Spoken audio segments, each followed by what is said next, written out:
Hello, everybody. I'm Isabel Cameron, a journalist at BioPharma Reporter, and I'm thrilled to welcome you to this webinar panel discussion on cell and gene therapy manufacturing, coming to you from the heart of Advanced Therapies 2024 in Miami. Cell and gene therapies are a transformative category of medicine that harness the power of living cells to tackle diseases at their core. In fact, according to global data, the international CGT market is poised to reach $80 billion by 2029. However, the intricacies of these therapies, often tailored to the individual, present many manufacturing challenges. Scaling up, reducing production time, and cost effectiveness are constant puzzles to solve. To guide us through these complexities, we're joined by our three brilliant panelists here. George Buchman, a research fellow at Catalent Cell and Gene Therapy, Priya Baraniak, Chief Business Officer at OrganoBio, and Matthew Lakelin, Vice President of Scientific Affairs and Product Development at TrackCell. And just to mention, all three of these companies are also finalists in the Advanced Therapy Week 2024 Industry Awards. So welcome, everybody. Very grateful to have you all here. So I'd like to start by talking about scalability. Initially, these therapies targeted diseases with small and defined patient populations, which required small-scale manufacturing. But as they grow in popularity, these patient populations are becoming much larger, requiring expansion to support more commercial-scale production. What would you say are the main challenges associated with scaling up cell and gene therapies, and how do companies strike a balance between scaling up while ensuring product quality and compliance? Priya, maybe we can start with you on that one. Sure. So there are really challenges to scale up with every unit operation that supports cell and gene therapies, all the way from donor recruitment and tissue sourcing to cell isolation and manufacturing, cryopreservation, and then the cold chain logistics and moving these therapies around the country or globally to make sure that these drugs can be mass produced and delivered to patients in need. And so I think you're seeing a lot of innovation in the industry over the last few years addressing each of those pieces. There are organizations such as OrganoBio that are looking more holistically and addressing many of the different unit operations, and then there are the specialty companies that really have their very intense focus. But I think as we scale, we absolutely have to have quality and compliance at the forefront of what we do. And also from a global perspective, right? So we're US based.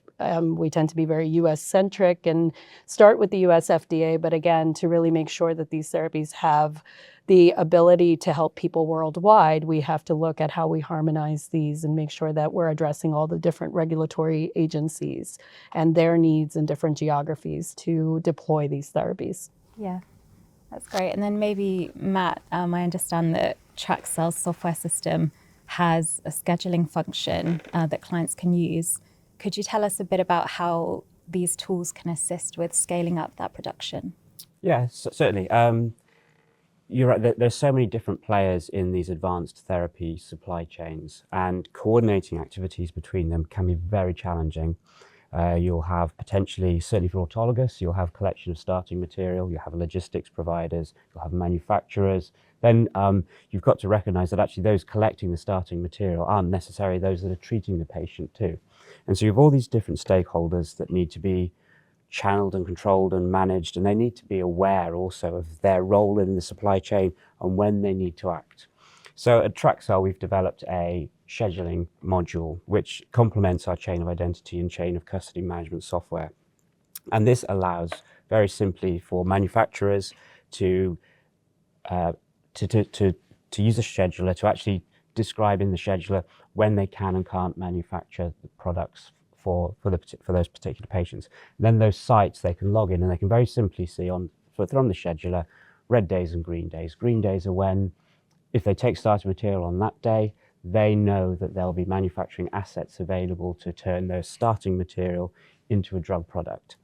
And our schedulers does some sort of background calculations for them, so it doesn't really matter where that particular site is located, because it will take into consideration the time it takes to move the starting material from the site into the manufacturing environment. And you can also do some other sort of interesting activities as well. So if, we have one one customer that they have one site where they only collect material for use in clinical trials on a Wednesday. So we build that constraint into the scheduler too. So for that particular site, they can only see they can only see Wednesday collection days, and therefore we're only exposing them there. The scheduler is only saying, well, on Fridays is their manufacturing assets available or not. And really, it's about as you scale out as well, having more sites involved, is being able to coordinate activities and also making sure that critical raw materials are available well as too. So it's not just about having the clean room available, but having the cell media available. If it's a viral vector or a plasmid, you need those available too. So it's taking the whole supply chain into consideration. And then also you've got the fact that you're moving material around. You've got to make sure the logistics providers are available. If, for example, at the moment we're in January and there's a snowfall at a particular airport, you've also got to think about, well, if they're going to shut a particular airport, how do we move that material? Can we drive it? So there's a whole raft of considerations that need to be undertaken.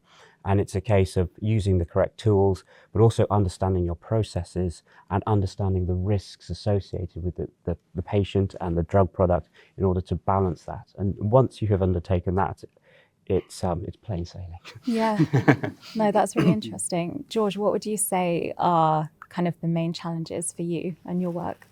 Sure. Well, there are a couple of very key themes. The supply chain, starting materials, analytics are very key. So if we think about the gene therapy world, it is a little different than cell therapy, where you have to get patient materials to the right place on time, get them processed, get them to the infusion site, and try to rush your analytics. On the gene therapy side, we do have some luxury of cryopreservation. There are places where we can hold viral vector, particularly AAV. During the process, it makes it easier, for example, to hold upstream material until your downstream is ready. So that makes it easier then to scale. So we have a process where we do rapid development at very small scale, even in shake flasks. That ultimately has to go to 500 liters or iterations of 500. I heard a talk earlier today going much beyond that. 1,000, 2,000 liters, you've got millions of dollars of starting material in your reactor. So really very key are starting materials, that they're the very highest quality, and that you can acquire them across scales, whether it's 2 liter or 500. And that we learned from COVID that you can't always get materials you need when you need them.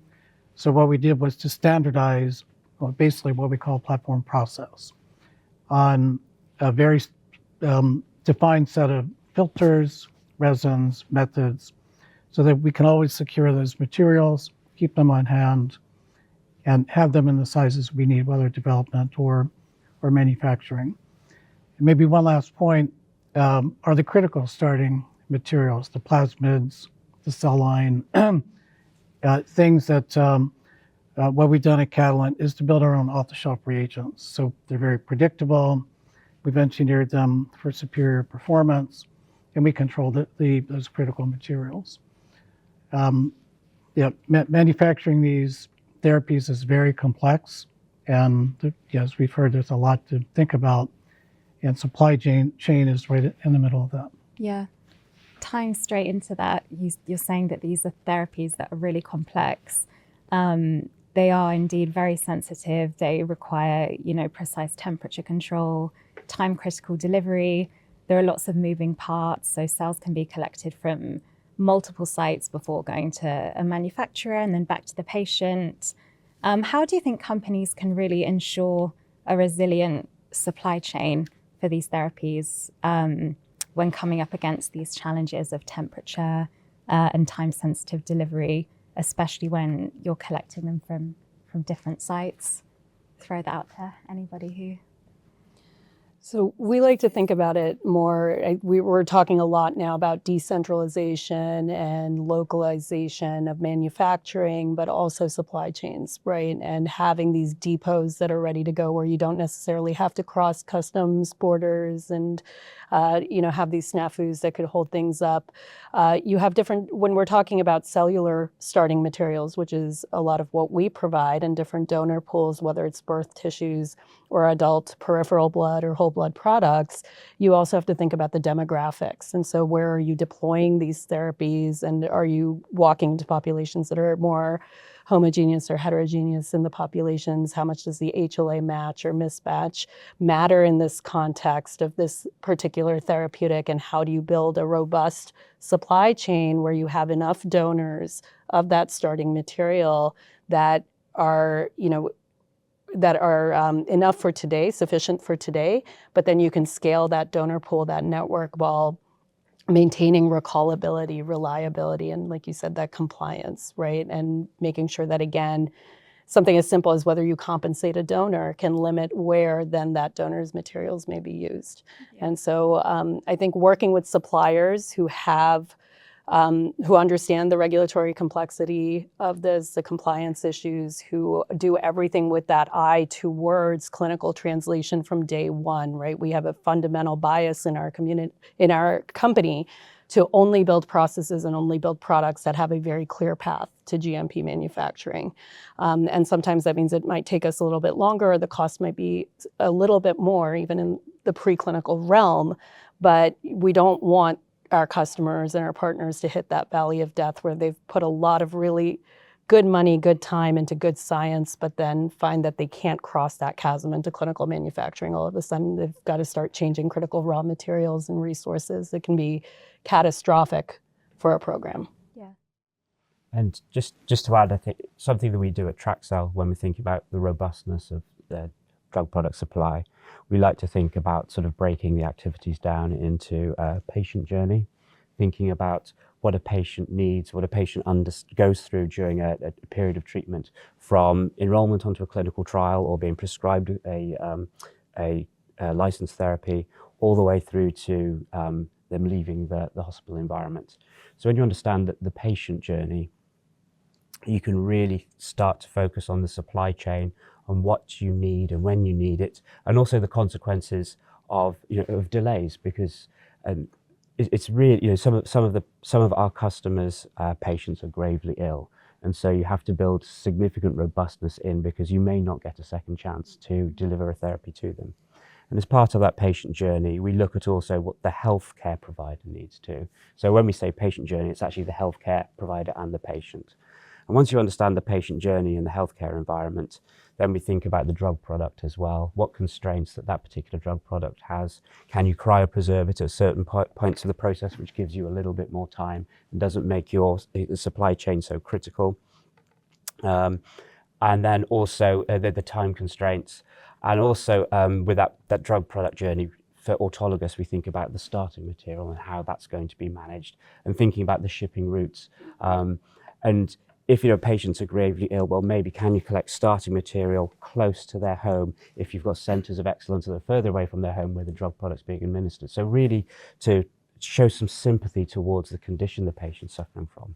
So once you've understood the drug product journey and the patient journey, you can then sort of understand the data journey, the bits of information you need to exchange between the different stakeholders so that you make the supply chain move and run as efficiently and, most importantly, as safely as possible for that patient. Yeah, I think that's really critical. George, could you maybe share what Catalent is doing in terms of simplifying that supply chain? Absolutely. So on the gene therapy side, of course, the luxury of cryopreservation, but just because you can freeze your viral vector doesn't mean it ends there. So we have to do fairly extensive work around, say, formulation development to ensure we have a stable formulation that when it thaws, it looks like it did when you froze it. And stability. For a gene therapy AAV vector, it may not be used for some months or for maybe indications where the dose is rather low. It could actually be years that a material might need to be stable. And I think on the cell therapy side, I think the local processing capabilities. So we have cell therapy production both in Princeton for the US and in Belgium. So I think that local, being able to be close to your patient population is very critical. Of course, everything we've heard about sourcing materials, it's a end-to-end process. I think, as you were alluding, starting with collection and ensuring that there are test methods in place to know that the material you collected was good when you started, and then determining, can you use material enriched or do you have to expand? That's some additional processing steps, and of course the final material getting to the patient. So there is a lot to consider. We establish good relationships with the collection centers. For example, we don't actually do that part ourselves. So, but yeah, I agree with what's been said on the cell therapy side. A lot more complexity, timing of collection, processing, getting it back to the patient. We have a little more latitude in gene therapy. Yeah, that's great. And then coming on, it seems to have been a huge topic here at the conference and in general of how do we bring down the cost of these therapies for patients. It goes without saying that they are expensive therapies. Are there any technologies that any of you believe really hold promise in making these therapies more cost effective, either on the market or upcoming? What are you really excited about that you think can improve accessibility? I think, again, there are a number of unit operations that drive the cost here, and we're seeing a lot of innovation, again, in this space. In the context of cell manufacturing, cell culture media is one of the major drivers of the cost of goods, and we're seeing more focus on, alternative media formulations and sustainability in that realm. With the bioprocesses and the platforms that are being launched for bioreactor technologies and other technologies of ways of manufacturing cells at lower cost, larger scale, while maintaining quality. A lot of work being done there. But I think also, as we look at those economies of scale, part of where a lot of the cost also comes in is in testing. So infectious disease testing of your cell banks, your final product, your final materials. So we need to also look at how we bring that cost of goods down as an industry so that, maybe it only costs me X to manufacture this cell therapy, but then the testing of the product is 5X, right? And then that cost either has to be borne by a single patient if it's an autologous therapy, or you can defray that over many, many doses for an allogeneic cell therapy.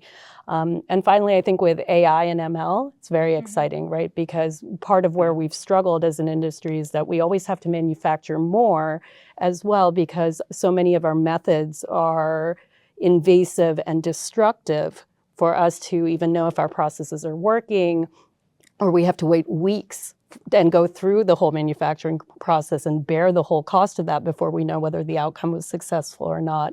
And so now with these predictive means and mechanisms of having a better sense of input material, starting material, knowing if your process is progressing properly in real time and being able to do it in a non-intrusive, non-destructive way, I think will also definitely help those economies of scale. Yeah. Would you both echo that or have anything to add about cost in general? I'll be slightly tangential here and think about, rather than cost of goods, we also need to think about cost of treatment. Here at Advanced Therapies Week, we had a wonderful speaker on the first night, and she described how that she'd had 4 different types of treatment before she finally received a CAR T treatment. And when you look at the cost of treatment for that patient, it's phenomenally expensive. If you take the cost of goods of a CAR T, yes, they are expensive. But if we can get curative treatments to patients sooner, then the standard of care chemo, then perhaps the bone marrow transplantation that they receive before they get to keep their CAR T treatment, it will actually be far more cost effective to get those advanced therapies to patients sooner. So perhaps a way of looking at it is actually thinking about ways of finding those patients that may not respond to standard of care chemo, being able to identify those patients and move them onto CAR T treatment sooner, or advanced therapies sooner. And therefore we look at the problem down a slightly different microscope, a slightly different lens. So rather than cost of goods, think about cost of treatment and making sure that the episode of care that the patient needs is matched to their requirements. And that's such a great point, because also it's not only, the humanity in that and how much they have to bear before they get to that point, but now we're apheresing them, months or years after their initial cancer diagnosis, and their body has been ravaged by these other first line, second line, third line treatments sometimes. And that again affects your input materials, your starting materials. And if we could just bring that forward to when, okay, yes, you're sick, but it's not after all this additional insult and injury to your body, then now we can even procure your cells for use.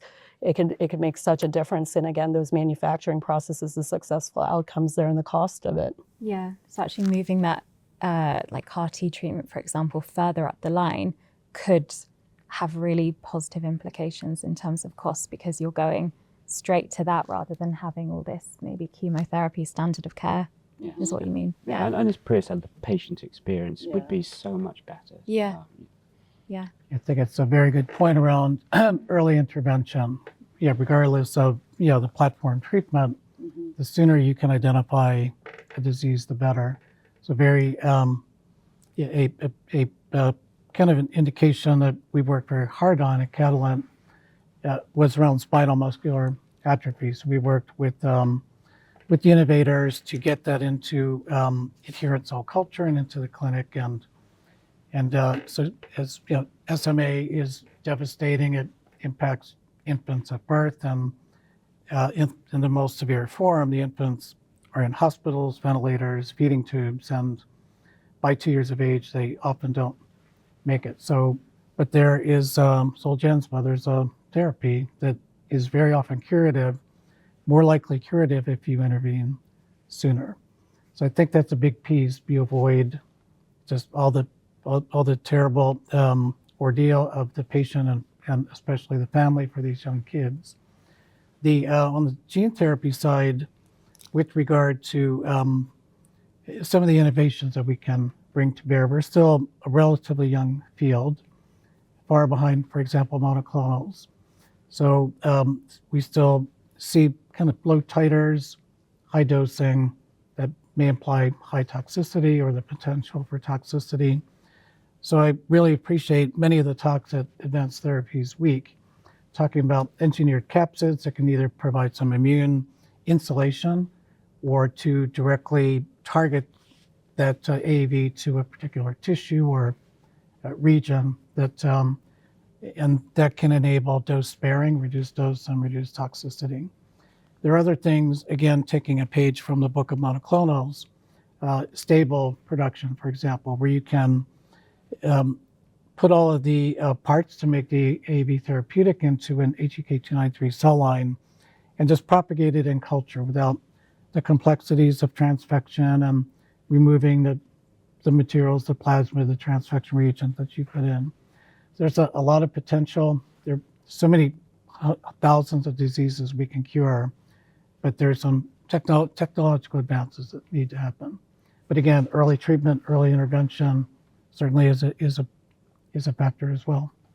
Yeah, and in terms of technologies to bring cost downs, do you think that is there any technology that could be at the risk of being overhyped in the field? Do you see anything that may be a bit controversial, but No, do you couldn't see be. do you see anything kind of coming up that you are skeptical about, or you think that it may be solving a problem too soon? I think timing is very important, right? We talk a lot about automation and bringing automation to bear and removing the human element and that source of operator variability and human error, things like that, which again can drive cost efficiencies as well and scalability. But there's certainly, how do you automate? Is it each unit operation? Is it one big modular system that does it all? When do you implement that? The cost associated with that, and when is it phase appropriate for your business and for the therapy that you're launching? And so I wouldn't say that I'm skeptical about anything or that anything's overhyped. I think it's very exciting, all the innovation that we're seeing in the industry, but I don't know that we're ready to adopt it all today. Yeah, I'd agree. We see at Traxcell that timing is of the essence when it comes to adopting technologies or in our case, actually integrating them to build in some automation. You don't want to do it all at once. We see that our most successful customers will have a defined plan, and they'll know they'll have an idea what they're going to do for their first into human studies, and they might build some integrations and some automation in there, and then have an automation plan that builds out all the way to their BLA and to commercialization. And that's really where you get the big wins. I think it's, adopting those technologies, but knowing when to do so, and also having the sort of CMC knowledge that if I adopt this particular piece of technology, will it affect my result? Because the product is the process, and therefore you've got to make sure that if you are changing your process, that you might have to potentially repeat some clinical trials. So having that full understanding of where you want to be, what you want to do, and the regulatory implications is important. But yeah, I'm like Priya, I'm very excited about those new technologies, and it's just the timing, as Priya rightly said, is key. Yeah, George, I'm keen to hear your thoughts on that too. Yeah, so again, the field is full of innovation. So many new things occurring as part of the excitement of coming to the meeting, but it will take time, maybe years, to understand the clinical potential consequence of changing nature's viral vectors and kind of fine-tuning them into what we want them to do. So is there an impact to putting all of the AAV parts into an HEK293 and having those expressed and assemble in a different way? It should be fine, but until we get through the innovation and prove that we can make more vector for less, but it's going to come down to the safety and that it's still efficacious for the patient. So I'm excited about the technology. We just have to tread in a very careful fashion. Yeah, no, I think that's great. And then coming on to exciting topic of regulation, there are many kind of regulatory and development challenges to overcome in the industry as guidance around these therapies is still being defined. What do you see as the main regulatory challenges facing cell and gene therapy manufacturers in particular? So really, there are definitely challenges, but I would turn that question around just a little bit. Over just the past few months, we've seen many new guidances. So I feel like the FDA is working very hard to be in partnership with the cell and gene therapy companies, with the innovators, with academia. So even just this month, new guidance on viral safety. Last month, new guidance on potency guidelines. So potency is still a big question. So you make a vector that looks like it should, but you really need to show that it makes the protein it's supposed to make, and then correlating that with the patient outcome. I really like Celia Witten's talk at the opening plenary yesterday, where first of all, there are a number of programs, START and others, that help to foster that partnership with the agency. And she really embraced, they said, the agency really embraces a platform strategy. One where you come in with a very regimented way to make your vector, platform assays. Priya talked a little bit about analytics, so in-process analytics during development, and a very robust set of release analytics that are platform, repeatable. Operators are well trained. You can get the materials that you need. So it was really great to hear that the FDA and Celia, as deputy director, really embrace that kind of an approach. So I really like how we're partnering with the agency and not fearing what comes out in a new regulation. Yeah, George, I understand as well that something that Catalent prioritizes is early and frequent interaction with regulators. Would you say it's important to kind of establish that relationship very early on? Yeah, absolutely. And as a CDMO, that becomes a little more the role of our clients. But we encourage our clients, because we have seen upwards of 100 clients. You really need to get in, speak with the agency, because every indication and molecule is different. What's your route of administration? What's your dose? Are you going to be able to repeat dose? Very often you can't with AAV. So the earlier to get in, the FDA likes to hear about your unique offering, because they've seen everything. Innovators maybe just have a pipeline of a few molecules, but the FDA has seen, and the EMA, all the regulators have seen all the issues, the solutions, and very often has to be confidential, but they can still provide guidance. Talk to the agency as soon as possible. And again, Celia said don't be afraid to ask us questions. Yeah. Priya, would you agree from the CDMO side? Absolutely. Engaging early, asking questions, being curious. But I think one of the things that we continue to see and that's important to embrace is that we're educating each other along this path. This is cutting edge technology. This is blue ocean for us as an industry and for our regulators as well, right? This is not classic small molecule, large molecule. And so they're learning alongside us. And I think the more we can do to go forward with the data, with the information, and engage them in those discussions and those conversations, we have a better chance of getting the outcomes we're seeking, but also enabling the industry as a whole to move forward by spending that time with our regulators. And I'd say, we talk a lot about regulation, and that's obviously very important, but I would take it even a step further to legislators as well, right? Because if we are truly going to, again, deploy these therapies and do so globally, we also need to educate our legislators on this. How many scientists do you find in politics, right, who are making the decisions that are affecting healthcare and our industries and reimbursement, and how you get all of these pieces that are so important for true commercialization and deployment of these therapies.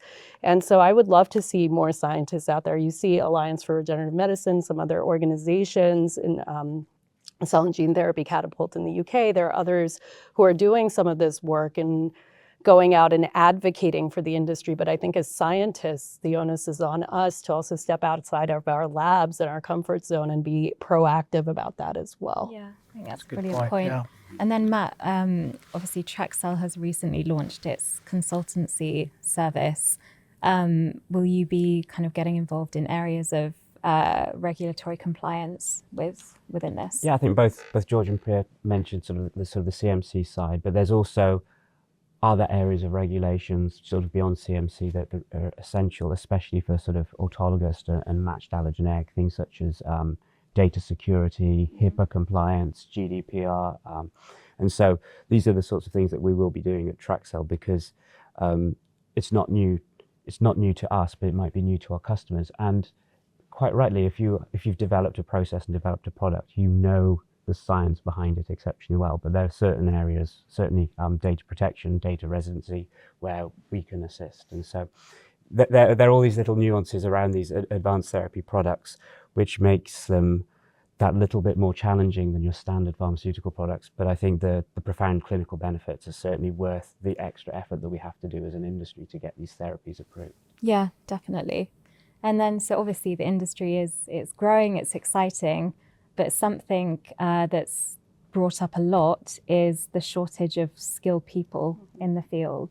I'm really curious from all of you, why do you think that is, and what can the industry do to recruit more people and build that specialized workforce?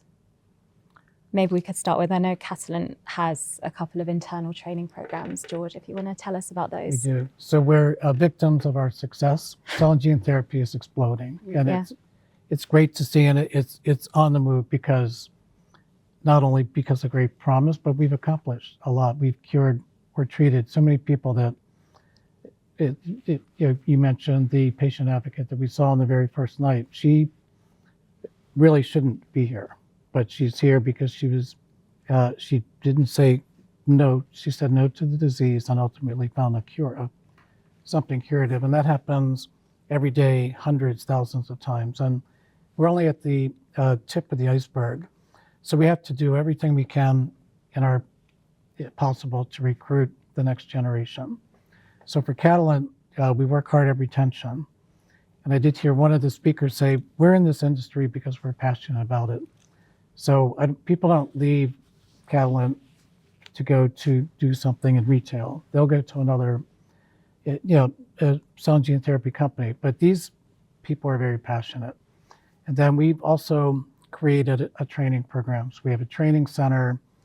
So even if someone comes in with just a basic science degree or micro, but has no experience in a cell and gene therapy laboratory, we can train them and get them going.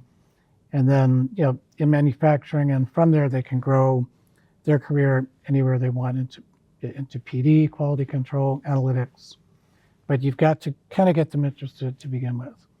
So retention, training, are two very big pieces of that.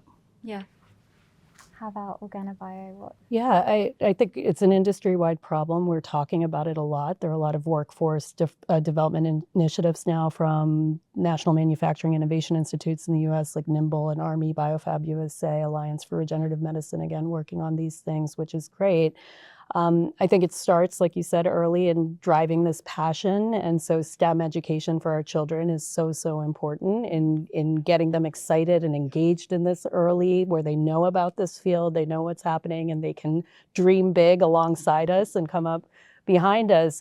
But I think also, to your point, training programs are really important. And typically, for a lot of us who are in this industry, right, we have graduate degrees or extended education, and we need more. Probably, I think vocational technical high schools were a thing back when I was in high school, and then college wasn't for everyone. And so I think we need to shift our perspective as well, that we don't necessarily need people who have the furthest education possible in a classical sense, right? But we can train these skills, and these are skills that are learnable, that are trainable, and these people are really going to be the propelling factor in the industry. So we need more of that. And I think we also need to, as part of our programs in colleges and graduate schools, include some of these real life elements, right? I have a PhD in biomedical engineering, but I didn't know the first thing about GXPs when I took my first industry job. And it was, a real eye opener that, okay, things you can just rig in the lab and make work, you can't do that in industry because it's never going to be GMP compliant. So how do you now translate this? Yeah. What do you think in terms of Traxel, Matt? Do you see that recruitment being an issue, or what's the best way to solve that? Well, it's interesting because at Traxel we're a software company, so a lot of our employees are developers. We still want them to have an in-depth understanding of what our product does and the profound effects that our customers' treatments have. So when we have new starters at our company, they will go through sort of training, and they'll understand different types of therapeutic treatments. We use Emily Whitehead's treatment as an example. Every new starter at Traxel knows the Emily Whitehead story, knows the profound effects that CAR-T treatments can have. And then we build on that because we also invite our customers to speak to our staff members as well, to explain what their therapy does, what effect it has to the patients and their patients' lives. And really that's something that as a company culture, it's something that we've worked on. And I think we really want that to disseminate into the general public as well. I think we need to start beating the drum a little bit as an industry and showing as many people as possible, those people that are interested in STEM subjects, that actually a career in advanced therapy is so rewarding, because you can get these products with profound clinical responses and give people chances that didn't have chances before. And that's the best. I mean, this is the brilliant working in this industry. We just need to share the word a little bit more, I think. Yeah, I think that's so true. For all of you, actually, do you find that once you come outside of the industry bubble and with your peers, how do you think, how aware are people of advanced therapies and cell and gene therapy? Do you think we still have a lot of work to do in terms of advancing this? Yes. I don't think there's a day or a week that goes by where I don't talk to a friend or someone who has no idea what we're doing and just how transformative it is, right? And they're like, and the reaction is always the same, like, wow, that's amazing. And it's like, isn't it? Yes. It really is. And but it's hard to convey, like, kind of the broad impact that, because people are familiar with getting sick and you go to the hospital and you get treated. What I try to emphasize is, very often we're curing someone. Again, back to the patient advocate, treatment after treatment, terrible pain, all these, but she hung in there, poor quality of life, and then one CAR-T, and everything is changed. So, and I think we're a little privileged to be able to hear stories like that, because even for us day to day, we may get immersed into our work, and we have to come back and realize there are real people with that story, so many who have that story where these transformative therapies have given them a new hope. So I think I even pinch myself occasionally to say, well, we're really doing this, we're doing it together. I just love this field. And I think all of us probably convey a good bit of passion when we talk about our work. So I think that helps as well. Definitely. You're hard pressed to find a family who hasn't lost someone to cancer or some disease or degenerative disorder that really now is in the realm of being cured. And that affects not only quality of life or the ability to lead a life, continue to live, save lives, but it's going to have such an impact on communities, right? Like, look at Emily Whitehead now. Mm-hmm. She was treated, she's in college. I mean, think about the wonderful things this girl is going to do given the experiences that she has had, right? And that's going to have widespread effects in her community and throughout the country and the world. I mean, it's very exciting. And I think you're right. People have no idea that all of this is going on. And I think we do have to do a better job of getting out there and, like you said, beating the drum a little and saying, hey, there's some really cool stuff going on here. And the more we can educate people, not only for workforce and having that continuity, but again, when you come to regulation and legislation, having a population that's also educated about this helps us advance on those levels as well. Yeah, that's brilliant. And then it's so fantastic to have all three of you here together. And it kind of comes on to my final point about industry collaboration. So as we've said, it's fair to say the goal for the entire industry is to make these therapies accessible to a wide pool of patients and get the news out there. What role do you think industry collaboration, sharing best practice, can play in overcoming some of the challenges that we've talked about? Obviously, there's concerns about IP and it is a competitive industry, but how much do you think that collaboration can make strides within? It's essential. We absolutely have to collaborate. We do. I say cooperation rather than competition all the time, right? There are so many synergies. We're all so passionate about this. And if we put our heads together and we can say 1 + 1 = 4, ultimately patients benefit from that. And so we should be doing everything in our power to find ways of working together, to sharing data, so that we can have larger data sets that help drive data-driven decisions for us as an industry as a whole. And yeah, we absolutely cannot be siloed in what we do. And there's, like we said, so many different elements of really making a cell or a gene therapy successful that we need people who have all these different complementary skills and perspectives to come together and put their heads together to solve all these problems. Definitely. And so TrackCell's partner network, that seems to be of big importance to the company with this collaboration. And yeah. We sort of have a range of partners. They're sort of complementary service providers, and what it allows our customers to do is to sort of tap into service providers that have that cultural understanding of what it needs to get an advanced therapy to a patient successfully. And then also within that sort of partner network, we sort of drive them towards standardization boards. If there isn't a standard, we'll try and get one and make one. And it's not something that one company can do in isolation, because it takes the whole industry to come together. And I mean, quite frankly, some of the standardization discussions are incredibly tedious, but they are incredibly necessary. And once we've got those standards there, then it gives everyone that platform, which means that you can move forward just a little bit faster next time. And if we keep building and building and building, we'll get these new therapies through their sort of clinical development faster into patients soon, which is, what we want. Absolutely. George, do you have anything to add to that? Yeah, just a couple of things. So there was a session this morning really talking about the most recent commercial successes like Roctavian and Elevidys and a few others. But it's very small proportion of all the molecules that are in preclinical through pre-registration trials. I think there are roughly 2,000 cell and gene therapy trials ongoing. About 1,000 of those are gene therapy, but only about 30 approved therapies. So the message was these successes are successes in the field, and the best practices should be shared, as we've heard from each of you.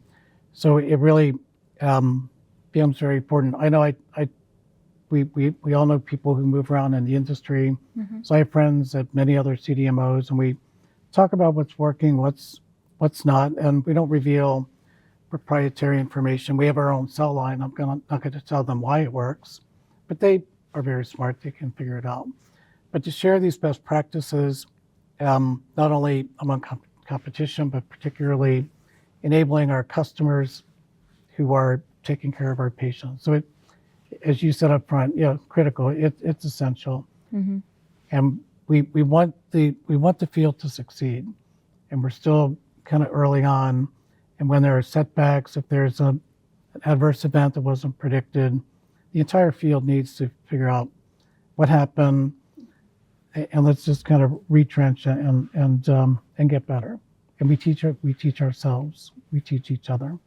Yeah, absolutely. So I think we've got about 5 minutes left, but it would be great to share some. I mean, obviously we've spoken a lot about the challenges and things that need to be progressed, but I'd like to end on an optimistic note, because I think there's a lot of optimism around the table. So perhaps each of you could share why you're optimistic about the industry moving forward and what you're really excited about seeing.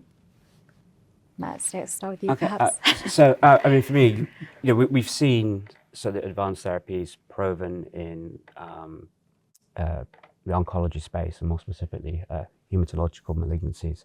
But we're also seeing now some really interesting work in autoimmune as well. And I think this is just the beginning. I think we're going to see these advanced therapies move via osmosis into different therapeutic areas. And over the next few years, I think there's just going to be a momentum building as these advanced therapies move into more challenging indications, as we understand the biology a little bit more, and as we understand the complexities of manufacturing them a little bit more, we can serve larger and larger patient populations. So that's something I'm really excited about. And in 5 years' time, who knows where we'll be, but we'll be certainly curing more patients. Absolutely.